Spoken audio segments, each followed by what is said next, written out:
and welcome to the Relentless Podcast. My name's Andy, of course, and today we have an exciting podcast with pro boxer, businessman, an absolute legend, Josh Frederikson. Welcome to the show, my friend. Thanks, brother. Thanks for having me here. Taking time out and, doing a podcast with me. Absolutely, mate. I'm excited. We've been wanting to do this for a little while. We have. We've had a few discussions. Barbershop, We've talked about it a few times and we finally got to the day, so it's good. Absolutely. I'm excited because, again, I think a lot of people see you online and they know you and you're a big, tough, scary boxer, and it's going to be great to get to know you a little bit better and I guess show your fans and my fans and followers, you know, who you are and what it takes to be a pro-level boxer.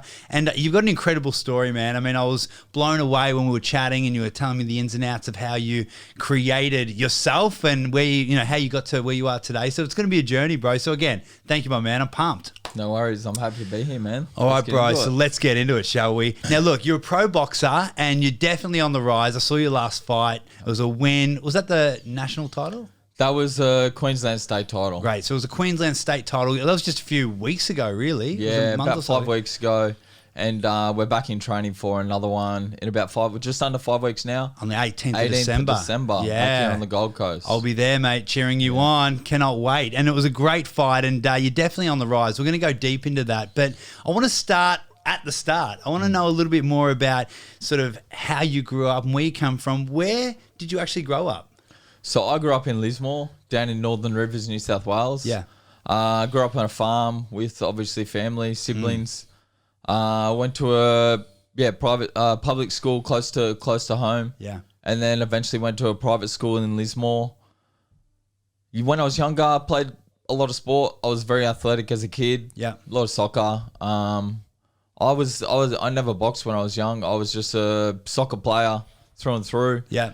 And then I think I just got bored of it later on, and I think just took a change of events and probably started looking for the wrong thing to do. Yeah, right. So you were a soccer lad. I was quite good. I think I was quite good at soccer for a young man. Yeah, right. I used to play all the club sports for school, obviously. Yeah.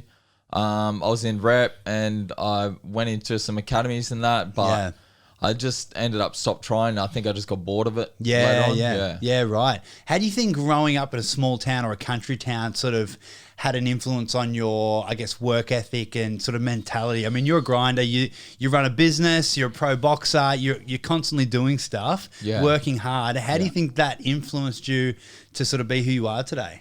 Definitely my upbringing. So my dad and mum, they're flat stick. They both worked hard.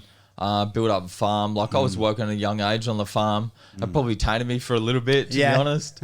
But I was grinding from when I was young. You know, always wanted to do good in sport, achieve things, win, obviously. Try and take it to the next step. And so I always trained. I was always kicking a ball. When I was younger, I was always doing the extra work. And it was good. But in Lismore, very boring. Not much to do, not much on offer. Unfortunately at that time, I don't think I got the opportunities I needed to take it to the next level. Yeah, so I don't know if you know, but I'm from Ballarat in Victoria, so it's a small town. How many people in your town? It's probably like 24,000 or something. Okay, so you're super small town. So I had about 100,000 in my town. But I think anything, 100 and lower and probably even like 150, that small town mentality, it's quite rough.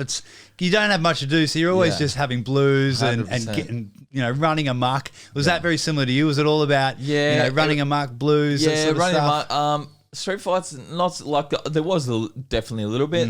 Obviously, if it was called upon, always up for the challenge.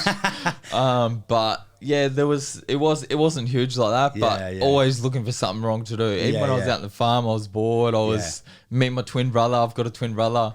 So we're always looking for something to play up. Always looking for something wrong to do. 100%. Farm life's so fun though. I mean, I never lived on a farm, but a few of my best mates had farms out there in Ballarat, and of course we had so much crazy fun things to do. I really enjoyed growing up on the farm, and I think it's quite nice being on the land, but Yeah, you do. You start getting bored of it. Yeah. Like you do it enough, and like anything, you do it enough and you get bored of whatever it is, 100%. But I agree. I think country life or small town life, it does ingrain a different level of work ethic and a different level of grit. I think, being able to get your hands a bit dirty. And I would agree. Yeah, would you agree? And I see that pattern in so many different people. I think it's a layer of toughness or hardness that just comes from, I don't know, that outer life, a different mentality. Well, I just think there's not as much opportunity. So even for work, like you're just doing normal work, and that you've got to go out and you've got to travel that further distance to get the work. You've got to put that extra effort in to look at the country kid to get in the team. True. They're just going to select the city boys, Yeah. So and it's been like that from the start. So obviously, you really put that extra in. Yeah, absolutely. What do your parents think about your journey and being a pro boxer? It's funny. So my dad definitely doesn't like it. Yeah, not a fan. Doesn't like fighting. Yeah. Unfortunately, my mum's passed away like a few years ago. But she didn't so much hate it. Like, she just supported me. She knew I loved it, and she could see that, and it was doing good for me. So she supported it. She used to come to my fight every time. Yeah. It was really good having her there, Yeah, it was good. yeah. Nah, she used to support. She used to like it. She used to love seeing me doing what I like. Yeah, absolutely. Yeah. So did your dad come to any fights, or he's just my dad's come to one fight. Okay. Yeah. He'll be there at the world title though, don't you worry. I'm hoping he will. In Vegas, absolutely. I'm hoping he will. Yeah, that's amazing. And when did you leave small town life? What made the shift? It was playing up. Yeah. To be honest. Yeah. I just got over. I suppose I did whatever I could there, and then I eventually looked elsewhere to play up because I was in that cycle. I was in that bad headspace, and I continually wanted to just keep doing that for that time in my life. Yeah. So tell us a little bit more about that. Did you fall, is this teenage years you fell into a bit of a negative pattern, drugs? Yeah, it was obviously like a little bit of play up here and there, and then it was it started off with obviously lighter drugs. Smoking and all that sort of stuff, and then I was actually going to Doofs a lot. I was on, like taking trips and all that sort of stuff. I did that down there. That was funny. Yeah, like that vibe, that Doof life down there. So I did that, and then obviously it went into the harder stuff, and then with that, it came to, I suppose, crime. So you can sort of support your habit, So that it just gets worse and worse, and it just continually goes down. Yeah. So you weren't boxing at that stage, though, were you? No, I was never boxing then. Yeah. I never even really thought about boxing then. To be honest, boxing, I remember watching the Green Mundine fight in I think it was 2006. Yeah. When I was a teenager, went to the pub and had a couple of beers and watched that with a couple of mates. But besides that, I didn't really know much about it. I never really wanted to do it. It was not on my radar at all. Yeah, it's interesting, isn't it? And so, of course, this happened later on with the boxing, but sport's always been a bit of a theme for you, except you went into this, I guess, negative pattern of, mindset and drugs and things like that. Do you think that the lack of sport during that time was part of the reason why you threw yourself into the sport of drug taking as it may be? I think so, yeah. I suppose just nothing on offer, and just lack of support. Yeah, not really knowing what I wanted to do and how to do it. To be honest, as a young man, bit of lack of purpose and direction. Lack of purpose, definitely lack of purpose. That is probably the biggest thing that I have found through boxing now. I love that. I love and that. Business.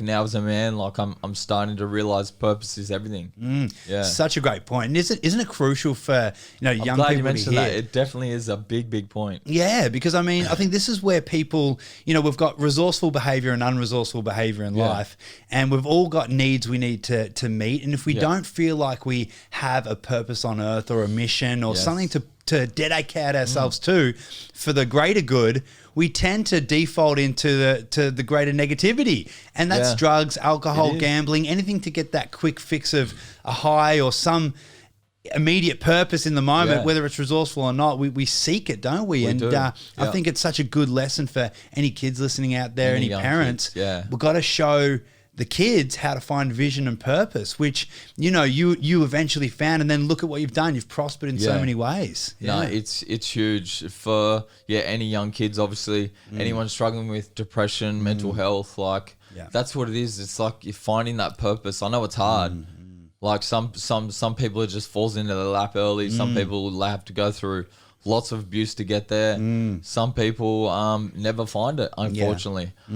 So yeah, purpose is everything, I think. Yeah, absolutely, man. And so you started to get onto this negative sort of spiral. Yeah. Where did this take you? And I guess how bad did it get? Well, it was always going it was always going to be probably take it to as bad as it could. So I ended up doing some time in jail, doing some crimes and all that sort of stuff for quite some time. It eventually catches up with you.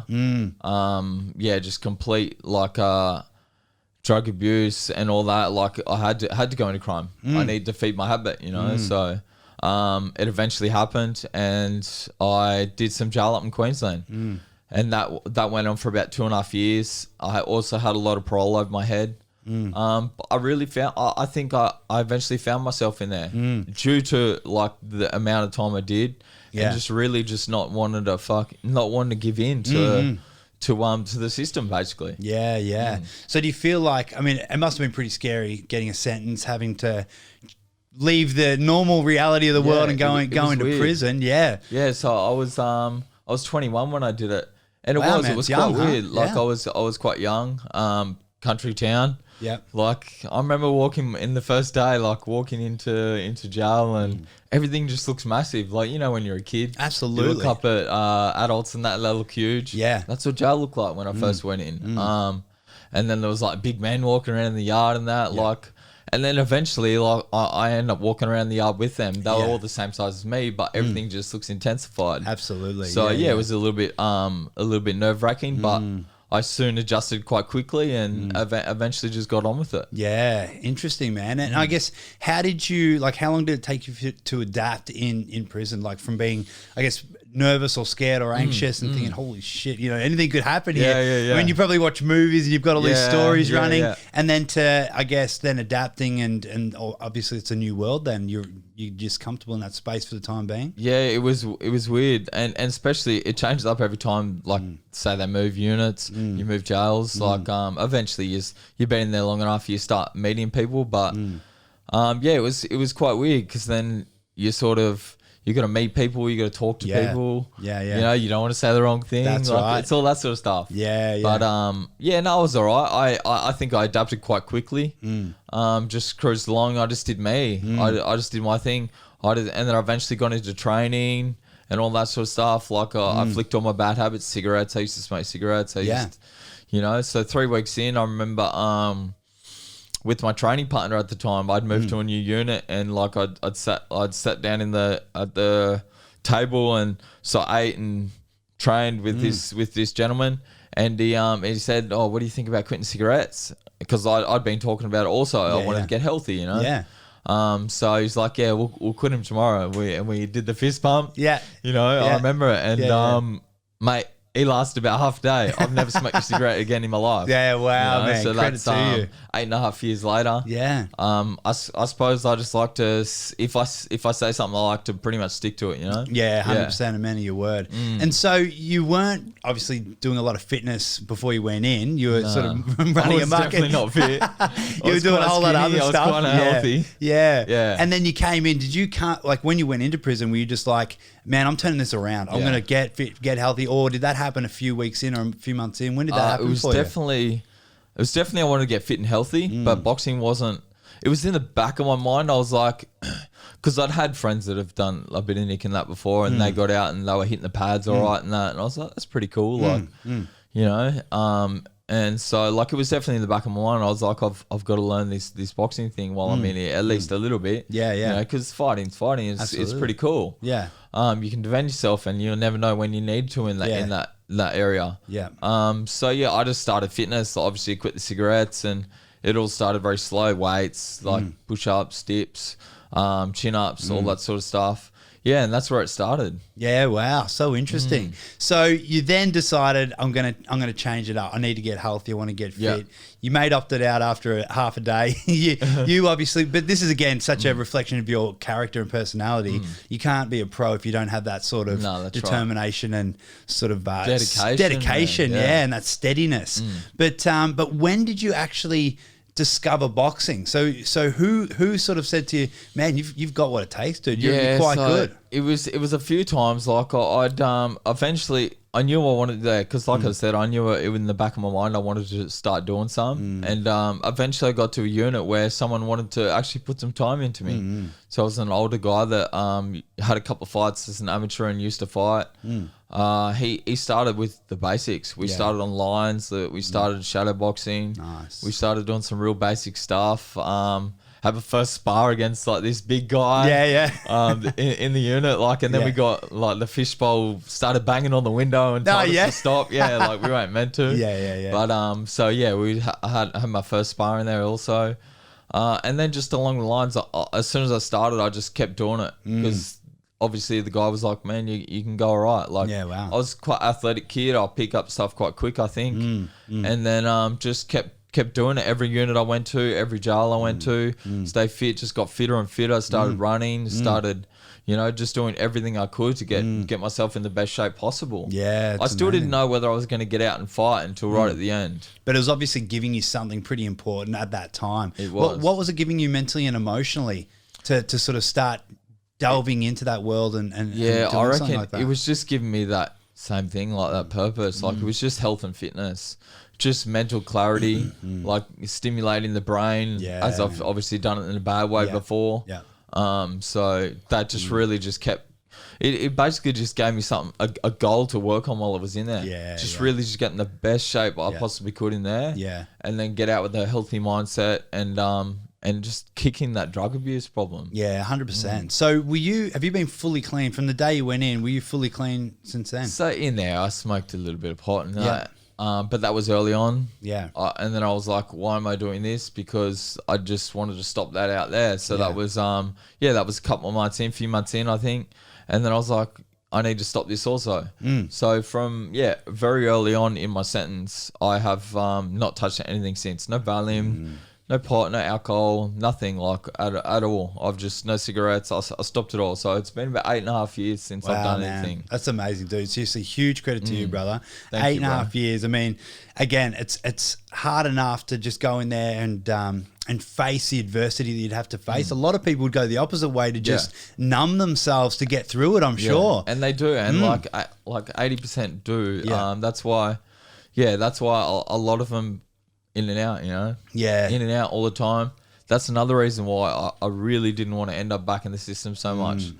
Like I was in there 2.5 years. I remember seeing people 4, 5, 6 times. I'm just thinking, are these people stupid? Like, give me a chance to get out there. I'll show you that it can be done. So that just really ingrained in my brain. Not to get out and take drugs and get put back in for a sanction or just dumb shit, you know. So that really helped me stay out and stay like alcohol and drug free when I got out. Amazing, man. What do you think the biggest lesson prison taught you? Ooh. Or lessons maybe for multiple? me, it's probably just dedication to whatever you're doing. I reckon. Like if you just put one foot in front of another, eventually you're gonna find out what you're meant to do. Like where you're meant to go, and then whenever you find it, just grab it with both hands and just don't second guess it. Just go for it. Even if you get knocked down multiple times, it doesn't matter. If you really got a passion for it, that's what you're meant to be doing, I think. Absolutely, man. How come you think that, what's different with your mentality and mindset? I mean, a lot of guys will go in there and they'll, as you mentioned, they'll keep coming back and in and out, where you went in and it just it's almost like it's flicked a switch, turned you into the Terminator, and your focus and level of passion like came out. It's almost like it was like a pill you took. I can't put that into words. I don't really know. I'm not sure why it was like that, but I think it was just in the back of my mind. I knew that I suppose I just had to get as bad as I could, do my little course, and then eventually it would sort itself out, and it sort of did. Like in there, there was weird weird switch that flicked, and then all of a sudden that's what I was doing. Yeah, yeah. That was it, and then I just ran with it. You know? Yeah, it's incredible, man. And again, huge props to you. Thank you, bro. What a transformation and change. And again, the dedication you put into just self-growth and self-development's insane, which is why you are who you are today. Yeah, and it's awesome to see.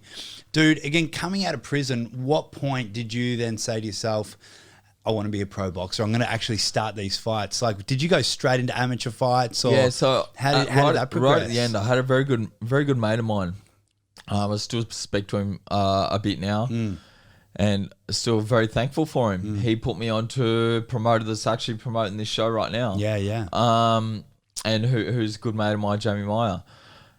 Like late on in my sentence, I was just about to get out. Like I'd already had my release date and all that. Parole had been approved, so I was going home, you know. And then he rang him and he said, like, I've got a good mate in here. He's been training his butt off, you know. Like he's keen to get into it. Yeah. Can you look after him? And he did that. Like I said to him, I'm gonna take a month out with my family when I get out. Yeah. And then as soon as I'm back, I want to get into it. I want to get into a gym and start training, and then eventually fight. Yeah, wow. So he helped me put me into a gym. First gym I tried, it wasn't really like right fit. And then he put me down to another gym, and that was Kingscliff Boxing Stables. Yeah. That's where I grew all my amateur career and turned pro. Yeah, nice. Under the watchful eye of Nick Midgley. He was a massive help to me when I transitioned from jail to the outside, and he was genuinely a mentor. Similar sort of background, but obviously a little bit older, and just a good mindset. He was genuinely like an older brother to me. Yeah. He really helped me. Yeah, it's amazing, man. And so obviously that transition in was challenging, but the transition out, I dare say, would be just as challenging and a bit of a shock to the system. Yeah. Like eventually you get quite used to the jail. You get used to getting fed, get your routine. Like there's no fucking hassles. There's no stress. There's no this. There's no that. You just everything's like clockwork. So it's easy to just go train, come back and eat. Yes. Have a little sunbake, whatever. Yeah. And then you've work and then all that sort of stuff. Like you're just getting what you can get in. But out here, then the anxiety started kicking in. Yeah, I bet. Like can I even talk to people? You know, like I couldn't talk to girls when I first got out. Yeah.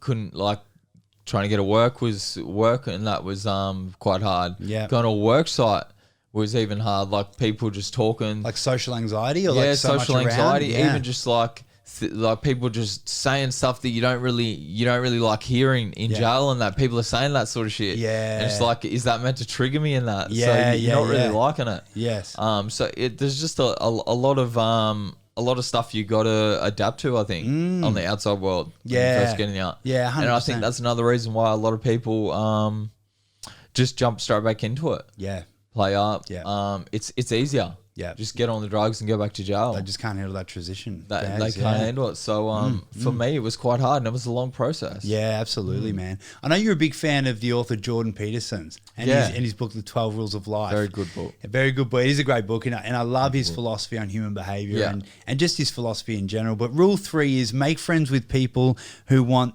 what's best for you. And I've got a quote from a friend, a mutual friend of ours, a good friend of yours, and he said, Josh epitomizes this, and he's one of the only people I've ever met that truly wants what is best for those around him, whether that is through support, holding them accountable, or tough love. Because of this, nobody wants to let him down.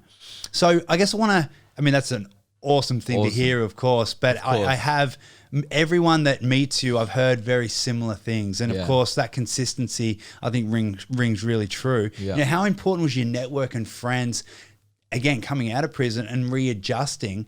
And then how did you go sort of, I guess, reestablishing your network? Because I'm sure it was a lot different to when you went in. So I basically cut everyone, obviously, that I knew from when I first went in.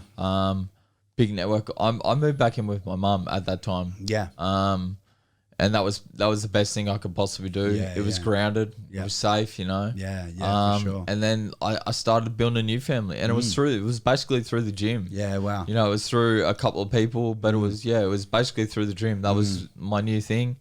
I used to just go train, like I used to do my thing, and that was my safe zone.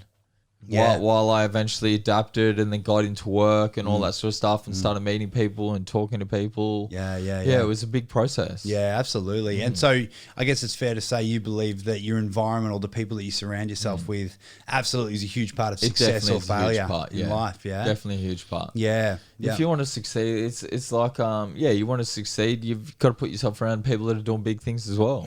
Absolutely. Yeah. And on that note, I mean, we've had some good conversations about mindset, goals, meditation, things like that. Yeah. And again, I'm sure, and I know a lot of this is sort of helping you now. Just tell the audience and everyone listening, how important is things like goal setting and spirituality and meditation to you now? And I guess how does it sort of help you? It just helps clear the mind, like, and just being grounded. Yeah. You've always got to take time out for yourself. And if you don't, like, things just get crazy in your head. Like, you're just thinking a thousand things. Yeah. Start forgetting everything. Like, I do this all the time. Yeah, Start forgetting stuff. Yeah. So you just got to take time out and breathe, relax. 100%. Think about what you want. Think about task after task after task. You know, it's not thinking about 10 different things. You got to select just a certain one and work towards that. Yeah. So I think it's super important, and I've only found that quite recently. Yeah. You know, through our mutual friend. Yeah. We've talked about that quite a bit, and I think it's helped even probably the most the last 12 months. Yeah, that's amazing, man. Do you think that's helped your fighting, like in regards to keeping a level head and thinking clearer in the fight and things like that? I think it has. Like, I haven't. I've only had one fight back. See, I've been out the ring for quite some time. Yeah. But I think from the first performance back, I definally do. I agree. And even for my training, at the moment, I can feel it's working also. Yeah, 100%. Well, let's talk about your fighting career because again, it's been a pretty epic one. And when you went into amateur, can you just tell the story about how many amateur fights you had? Because you went pretty obsessive compulsive on the whole crazy fighting scene, didn't you? I went addictive. Yeah, exactly right. I think this is your personality, isn't it? But at least you're channeling that into the greater good now. It is, and that's the thing. Like boxing, it's now my new addiction. So that's all I'm doing. So I'm 1,000 miles an hour. So under Nick's eye, I think I was training there for about 2.5 months, 3 months, and promoter rang up and wanted to wanted someone to fight similar weight as me, and Nick's like, Josh was the only one ready. And I'm like, all right, well, that was the night before. Yeah. So the next night, it was like, no way. So the night before you got thrown in. Night before, man. And I was like, that could be positive. You just got no time to overthink. Didn't think about it. And I was like, you know what? Yeah, why not? Yeah. So I had a fight the next night. Went quite well. Yeah. So you won? Yeah, I won it. Yeah. I won my first 6 amateur/corporate fights. Awesome. I won that, and then a week later, Nick's like, well, there's another fight there if you want it. So I was like, why not? Wow. Went and fought that, and then it was like 3 weeks later, it was another fight. Wow. And it just continued like that. So for perspective, it's not normal to do an amateur or pro fight every week. You know what I mean? No, it's not. It's not really. In the end, for the amateurs, I think I did 29 fights in 17 months. Wow. So we racked up quite a few. Yeah, absolutely. And we basically just traveled anywhere and everywhere, fought whoever we could, fought anyone we could. Yeah. You know, so like I was only a very novice. Yeah. And I remember just jumping in with people that had 80 fights and I'd had 5 or 6 or 150 fights and I'd had 15 or 20, you know. And I didn't care. I was just like, I just want this experience. Let's do this. Yeah. And then after a bit, my trainer's like, man, we can turn you pro if you want. Wow. I was like, let's do this. Let's rack up some fights and we'll turn pro when we run out. Wow, that's amazing, man. So that amount of real life amateur fights and fighting at that level, do you think that was a huge growth period? Did you just accelerate rapidly during that time? Massively. So I think, sparring, obviously pros, fighting all the time. I think it just develops my boxing massively. Yeah. Because you go from only like getting tested every now and then to being tested every week. Yeah. And I suppose you just get comfortable in there. Because like you're basically not even training. You're fighting, you're coming back, you're doing some light shadow boxing, a little bit of bag work, you're sparring again, and then you're fighting again. Yeah. So it's I love that. So true. Getting comfortable in the uncomfortable, right? And that's bro. where so that's where greatness I really think it helped. You know, so that was crazy. It was really good. Yeah. And then so obviously turned pro. Racked up quite a few pro fights early on as well. Yeah. And then tumbled down. Like it all crashed. Yeah, you know? yeah. I'd had too many fights too quick, I think. Okay. And then eventually I ended up breaking my hand, and that's where all the extra drama started. Yeah, right. So let's talk about that. So you've had a mass consistency period of heaps of amateur fights, heaps of pro fights. Just before we go into the injury, what do you think was there much damage mentally and emotionally? Was it wearing you down energetically, or like what sort of toll did it take on you? A little bit at times. It was obviously very consuming. We were traveling quite a bit. Yeah. It was super enjoyable, but then eventually it got relentless. Yeah. Like it was quite draining, you know. Yeah. But I was just, you know what I mean? I was just grinding. I was just getting it done. I was just like, this is what I'm doing. I'm getting it done. Yeah. No matter what, no matter how. Yeah. Eventually it did. I suppose I lost that real spark that I had at the start. And then it was just like gone through the motions. Yeah. You know, which is it's never good. Anyone in sports knows that that's never fun, you know. Yeah. It's an interesting point. I think that you can have that in business, you can have that in sport, where I think you hit a point of almost burnout, or so they say, plateau. Like just, and then you do need to re-tap into, you need a bit of resting time, and then re-tap into vision and purpose to get that spark back. And I think that's what, again, separates the greats or the extraordinary from the ordinary, because the ordinary give up at that stage. They do, they do. It's just maturity of doing that, but you don't know it until you've been through it. So true. Like, what lesson do we learn? Like, by just, I don't know, guessing it. Yeah. You've got to live through it to actually learn that lesson. Absolutely. So true, man. So tell us about the first, I guess, major injury that sort of happened. Yeah, the first injury, it was 2018, broken hand. I remember fighting. I just had a fight, I just had my first loss a month before. Is that ever? No, I lost an amateurs. I didn't care. It was it was basically half and half. Yeah. A little bit more, but I didn't really care. I was fighting some guys that were super experienced. Absolutely. But first loss as a pro. So it was my first big test, my first 8-rounder, New South Wales state title. This, what I was looking forward to, because I know I'm an endurance fighter. Yeah. Them longer rounds is what it's meant to be for me. Yeah. I ended up crook. It is what it is. I overtrained. Yeah.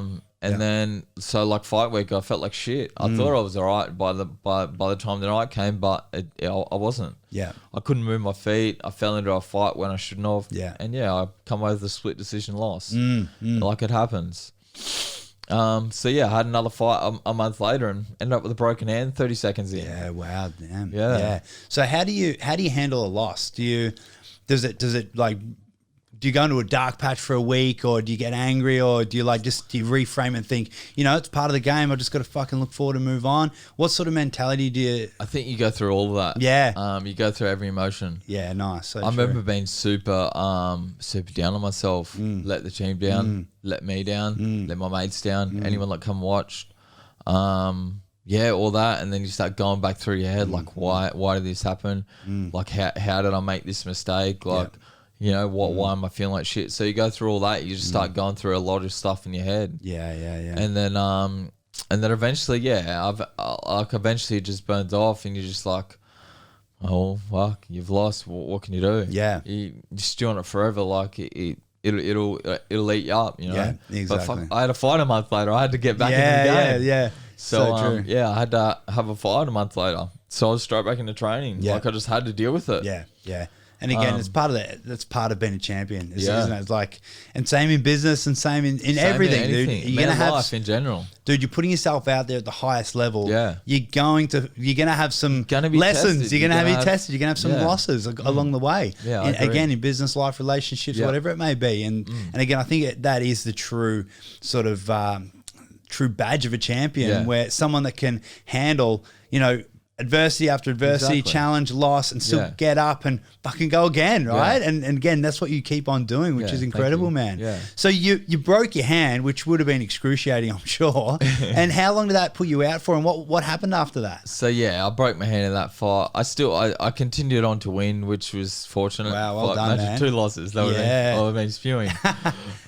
So yeah, Could you feel it during the fight? Like, Yeah, I so could you're definitely fighting and feel it, your yeah. hand's broken. Man, I know the first. It was as soon as I threw my first right hand, bang, straight in his forehead, popped.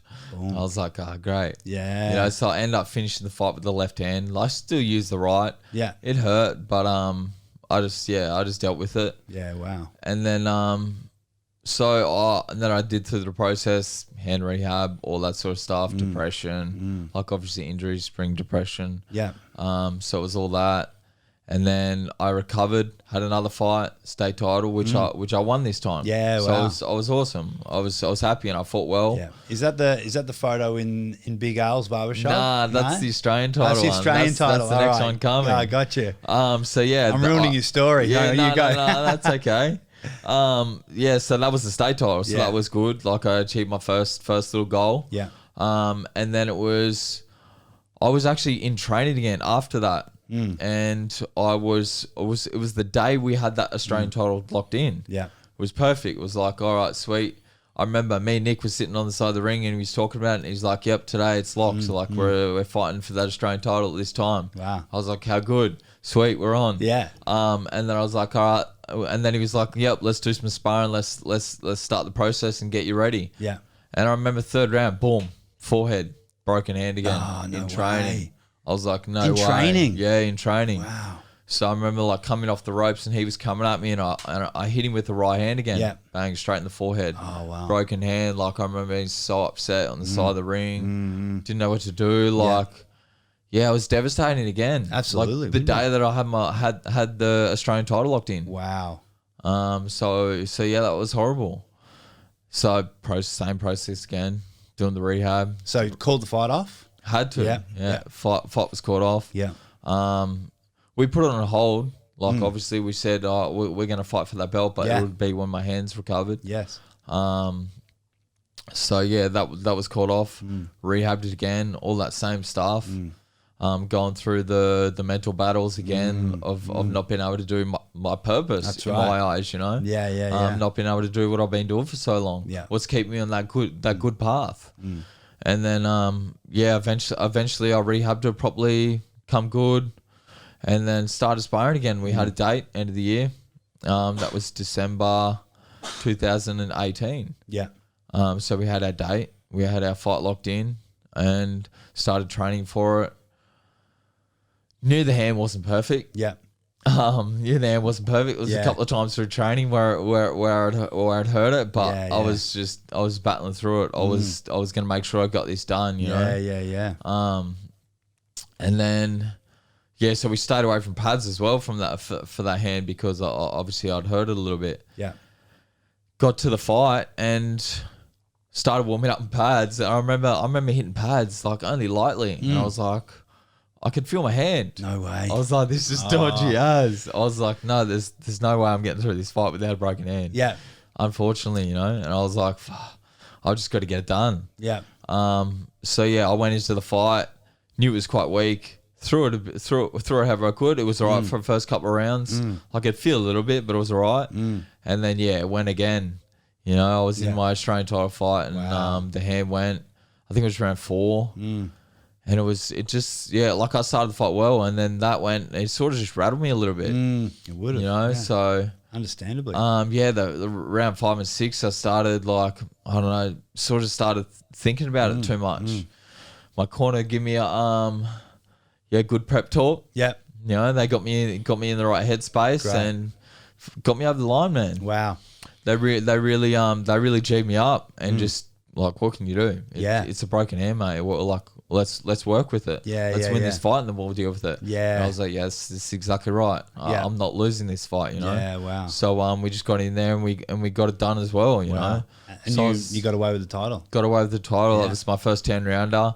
Did most of it with a broken hand. Wow. It's amazing, man. Which was hard, which was painful. Yeah. That one hurt the most because this one was completely displaced. Jeez. So that one, like every time I threw a punch or caught a punch, like I could feel the bones crunch on each other. So it was pretty nasty. Yeah, absolutely. But dude, I mean, that just takes a lot of will. It takes a lot of mindset and a lot of will to push through like 6-7 rounds with a broken hand. Yeah. And not only are you're facing the pain, you're facing the demon in the head. It's like trying to make you give in. You got the challenger in front of you pushing the limit. Yeah. What were you saying to yourself mindset wise? Because I believe that, you know, self-talk's so crucial. Yeah. And I'm sure that you've got a bit of a thing that you probably G yourself up with when you're fighting, etc.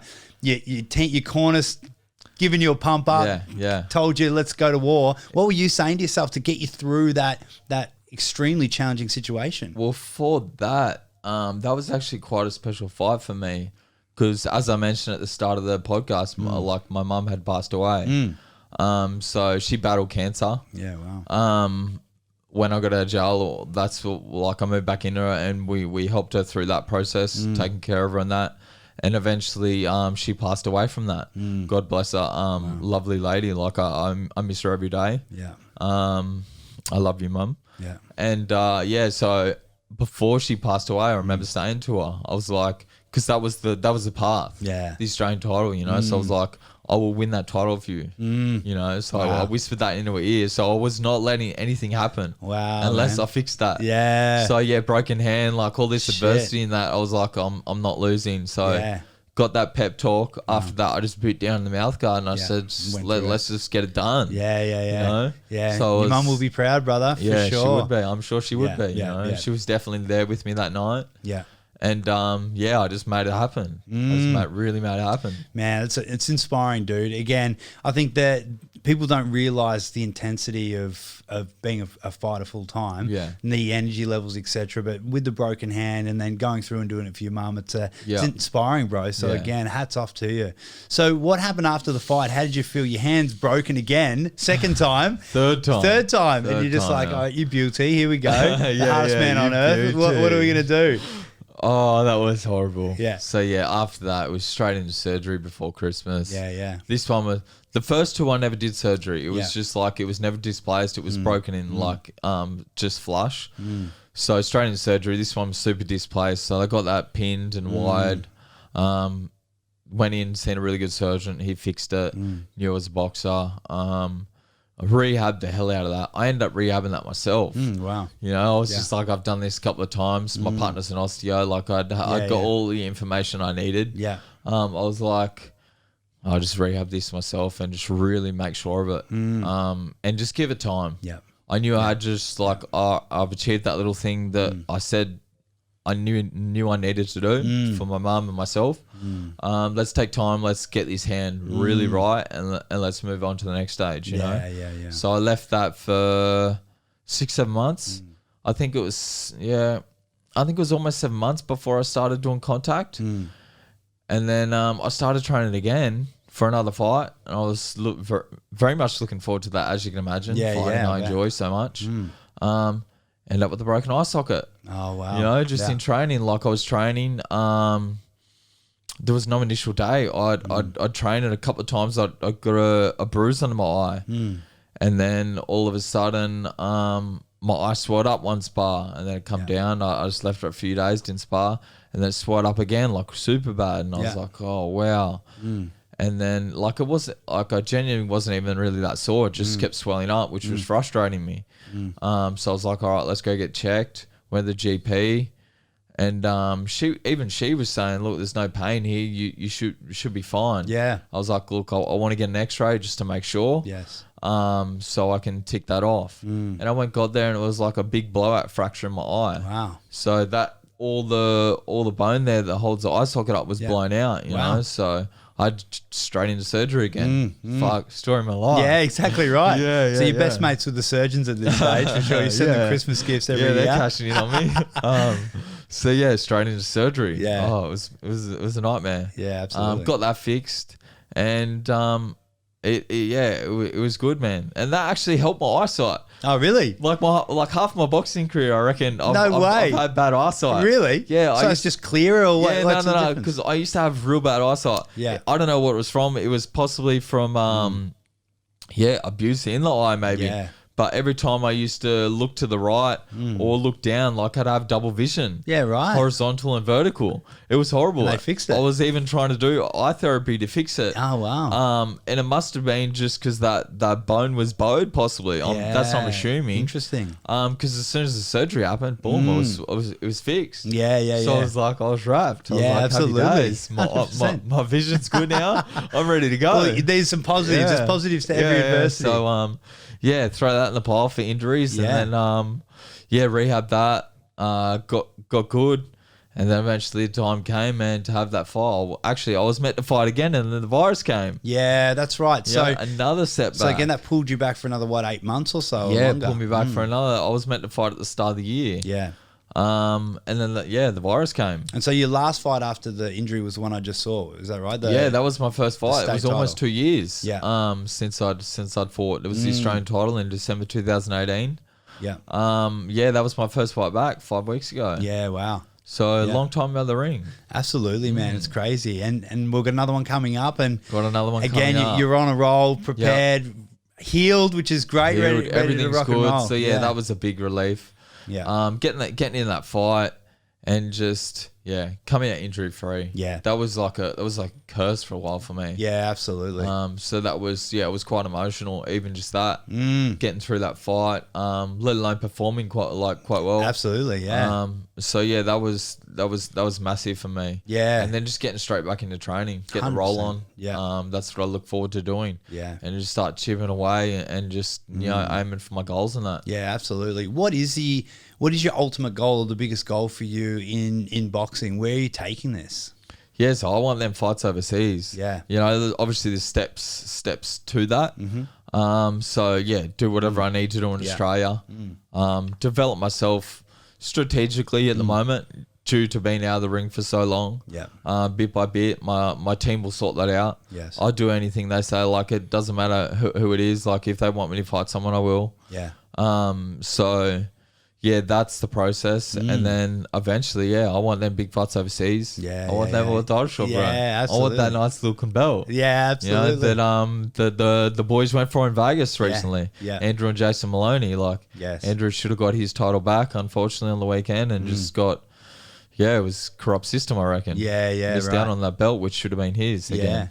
So Vegas is the big goal. Vegas, UK. Yeah. Man, I've seen some good looking fight nights in the UK, like them big crowds. Yeah. Like, I wouldn't mind that. I can actually visualize that, Yeah, absolutely. So something like that. Yeah, definitely. amazing, man. That's I have what no want. doubt. I have no doubt you'll get there. Does the crowd help you or does it hinder you? Like, does it make it more challenging to stay focused and on point, or do you think it adds to it? I'm not sure. I've never fought without a crowd. I think I could. Yeah. But you never know until you're there. That's right, yeah.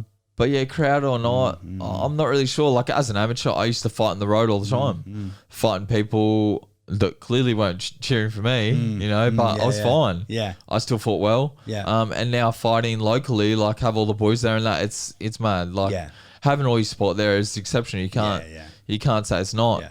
But I think wherever I am, I just try my best. I put in, and I think I fight well, Yeah, nice. If you could give the gift of some mindset lessons for young fighters out there that are maybe just starting boxing, amateur boxing, or just getting into the game, what sort of mindset do you think they need to start modeling or replicating? It depends on where they're at in their career. If they're only just starting off, basically just having fun. Yeah. Keep turning up and having fun. Yeah. It's a long process. Even for me, like, I watch other pros and that, and sometimes I feel quite amateurish. Like the Andrew and Jason Maloney, like they're world rated guys. They're fighting for world titles. So I watch them spar and that, and I'm like, wow, like they're looking good, Yeah. So there's always goals. There's always levels. I think we were talking about this before. Yeah. There's levels to everything. So just just keep working. Just keep working always. Yeah. And just not getting ahead of yourself. Yeah, cool. At the start, Yeah. Yeah. What drives you today? Like, what drives you to keep showing up after every injury, after constant eye sockets, bleeding, all this, you know what I mean? Like, again, it's what I find really inspiring is that, you know, instant gratification, delayed gratification, that concept, right? And, you know, right now you're a business owner, you're juggling pro boxing life and pro business life. Yeah. And then you're potentially not getting heaps and heaps of rewards for the boxing yet. But you're constantly pushing through, facing adversity. You know, it takes a huge level of understanding and faith in the delayed gratification and the passion behind it. And so what sort of, you know, spurs you constantly? Do you know what that is?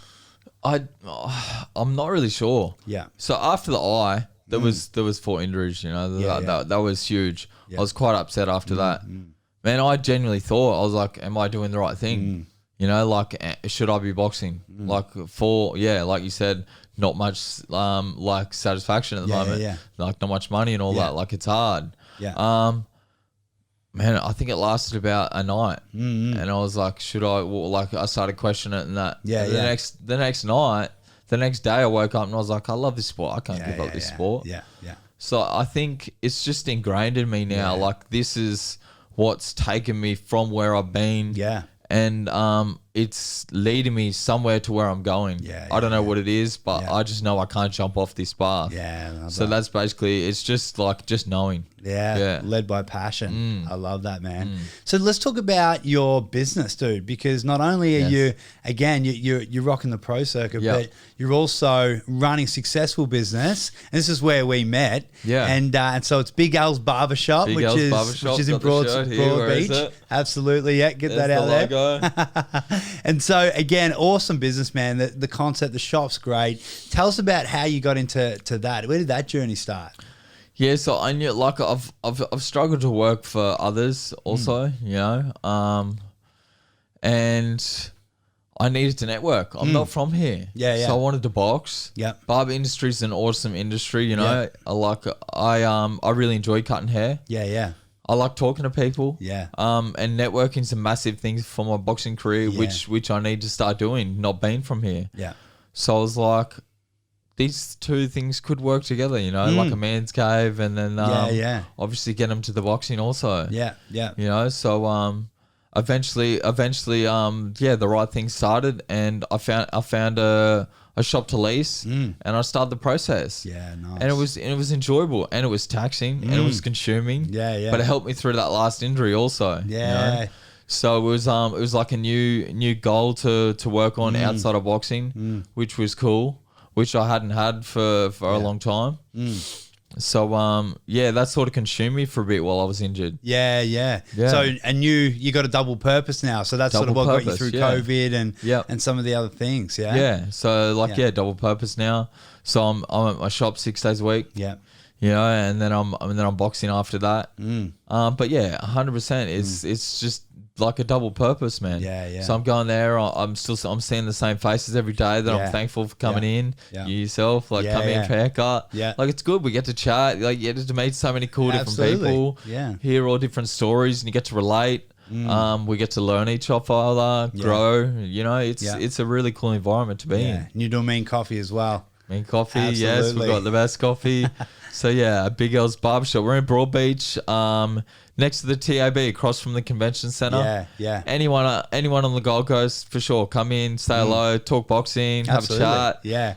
I'll be more than willing to talk about whatever, answer any questions. Yeah. It's funny, often when I'm in there, because you got the big screen up the back, you've always got boxing on. Always got boxing on. People walk past and just come in and just have a word about. It's a good little marketing hook of like, hey, what's this? People just come and have a chat, boxing, and then all of a sudden they're getting a haircut. Yeah, 100%. People love boxing. Heaps of older crew, they're always walking past, they're always looking. And then eventually, they come in and they see that belt that you were talking about before. Yeah. They come in and I say, come in, have a look at the belt. Like I've got my Australian title belt up there with some photos. Yeah. I've got heaps of stuff up in there. It's very cool. It is. It's a really cool vibe. And what's Big L's? Where did Big L's come on? What's the concept about? Yeah, so Big L's is I named this after a very close mate of mine. Yeah. Who's now passed away. Tragic accident. Suffered with a lot of mental health. Yeah. very close friends. So his name's Liam. Yeah. So we used to call him Big L. You know, Liam. Yeah. Love you, brother. I know you're still around as well. Yeah. So yeah, I named it after him as like a tribute. Yeah. A lot of people loved him. Like everyone knew him. Yeah. Big personality. Yeah. You know, very, very cool. Had to fight himself. Actually, we used to spar. Oh, nice. Yeah. So that was funny. Yeah. So yeah, I wanted to I was doing a barbershop and I wanted to name it after him. Yeah, I love so that. we did the Big L's. I've got a couple of pictures up of him in the shop also. Yeah. Just so he's always there. Yeah. Yeah. Yeah, I love that, man. So his name lives on also, you know. Yeah.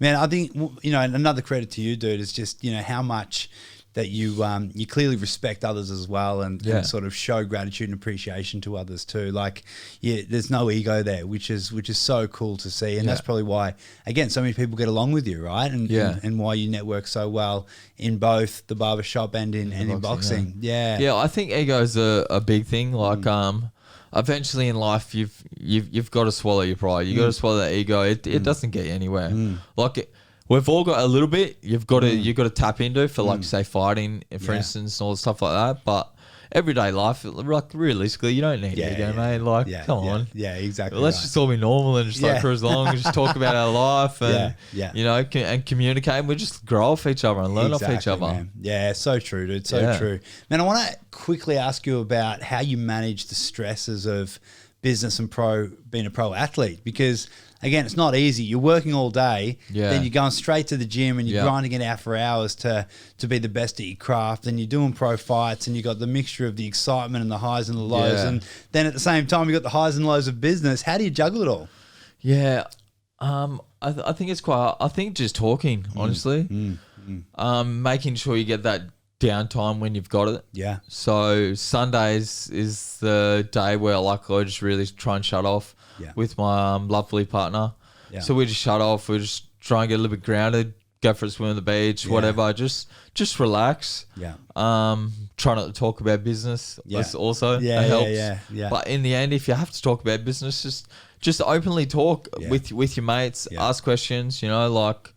I think communication is quite a big thing, you know. So if you're shutting away from everything, you're not going to resolve anything. Yeah. So and no matter who you're asking, you know, just talk to them about it. If there's something going on in your head, and just I'm sure it'll come to you. You'll work it out. Yeah, absolutely, man. Yeah, absolutely. Yeah, I think that's probably one of the. I mean, it's a great lesson, but something that people aren't really good at. Yeah. So keep it all bottled in. Good at it. Yeah, and then it stews, and then all of a sudden, boom. Man, when I first got out of jail, I could not talk to people. I couldn't hold a conversation. People would ask me something, I wouldn't laugh. I'd just be like, Really? Yeah, it was horrible. Stone cold. Yeah. It was horrible. Yeah. But I've learnt through the shop also, like talking to all sorts of people. Yeah. Coming to get coffee. Yeah, you got elderly women, elderly men. Yeah. You know, you've got all sorts. Yeah. So it's very good. So you can just try and communicate with them, try and find mutual ground, you know, and then just kick off a discussion, have a laugh. Yeah. Well, that's what it's all about. Yeah, so true, man. So true.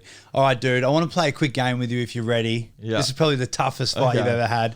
But we call this rapid fire. Basically, I'm going to say or ask a few questions. You give me the answer, and then I'm going to say a few words, and you just say what comes to mind. All right? Yeah. All right, here we go. You ready? Yeah. We're on. All right. Are you an introvert or an extrovert? Introvert. Awesome. Are you more nurturing or more hard-nosed? Oh, I think I'm nurturing. Yeah? Nice. Are you an optimist or a pessimist? I'd say optimist. Awesome. Are you a soldier, a captain, or a visionary? I'd say I'm a soldier. Awesome. Love it. All right. Say what comes to mind. I am? A boxer. Nice. I hate? Don't know. Hate's a very strong word. I know it is, isn't it? Yeah, absolutely. You're like tomato sauce. No. Yeah. Well, I don't eat tomato sauce. Oh, there you go. Yeah. We'll use that one. All right. I love avocado. Nice. Sacrifice. Everything. Nice. Pain. Deal with it. Problems. Work with it. Nice. The future is goals and world titles. Love that. And again, going on to my next question, what does the future hold? When are we going to chase this world title? Like, what's the timeline for you ideally? I mean, so it's a process. It's a 2 or 3 year period. Yeah. I think, especially knowing I'm only just kicking back off into it. So yeah, it's mate, the stars align. It can happen whenever. Yeah, you know? yeah, for sure. But like I'm working for at least 2 or 3 years for that. I think. Yeah, yeah. So we'll just fight after fight. Yeah. Prep after prep. Absolutely. We'll just work towards it. We'll chip off the right people, and then eventually we'll get our shot. Yeah, it's awesome, bro. My last question, my man, is this: if you could get in a time machine and go back and meet little Joshy and give yourself some words of wisdom to help you on your journey and help you overcome some adversity, what advice would you give your younger self? Wow, that's a hard one. Yeah. I don't know if I like it. It's a hard one because you want to learn through life. Yeah, yeah. You experience your life is experience. Yeah. Probably just not to be too hard on yourself. Yeah, yeah, great That's advice. probably one. Yeah, I love that because, of course, again, that's where so many people go wrong. Yeah, they make mistakes, as we all do. We all fuck up. Let's get used to it. We do. But some people beat themselves down so much they never get back up, and they're the biggest worst enemy. And clearly, you've mastered that, man, because you've faced so much adversity, and just like the boxer you are, you take the hits and then you get back up and smash right back. So that's what it's all about, dude. I'm really excited to see where you're going with your future career. I'll definitely be at the fight to watch you again on the 18th. Or anyone listening, make sure you get tickets. 18th of December. That's going to be awesome, man. And again, thank you so much for joining me on the show, dude. Where can our listeners and followers find more about you? They can come to Big L's Barbershop in Broadbeach, of course. Yeah, Big L's Barbershop in Broadbeach. We're obviously on Instagram. It's all one word, so just Big LS Barbershop. My Instagram page, so Josh Frederikson Boxing. Definitely, that's where you'll follow my career. Yeah. So I've also got Facebook as well, but Instagram's the more preferred one. Yeah, absolutely. So yeah, if you want to give us a follow, watch the process. Jump on, give us a follow, just throw us a comment, whatever you want to do. Yeah. I'll be on there. I'm not a huge user of Instagram. Yeah. I should get into it more, and I think I will. But definitely give us a follow and watch the process. Yeah, I love that, look forward to it. Well, dude, we got you back. You're an absolute inspiration, man. Again, credit to you for your whole journey. The story's super inspiring, and I really hope that there's some people out there that have listened to this that it touches them in a way that sort of helps them do the same thing and inspires them to move forward. Yeah, so I hope so, because that's in the end, that's what we want to do. We want to just try and help everyone going through tough times or whatever, or find the inspiration. Exactly, bro. Yeah, to achieve what they want to achieve. Yeah, hell yeah, man. Well, keep fighting, brother, and thanks for joining me. Thank you, brother. Appreciate it.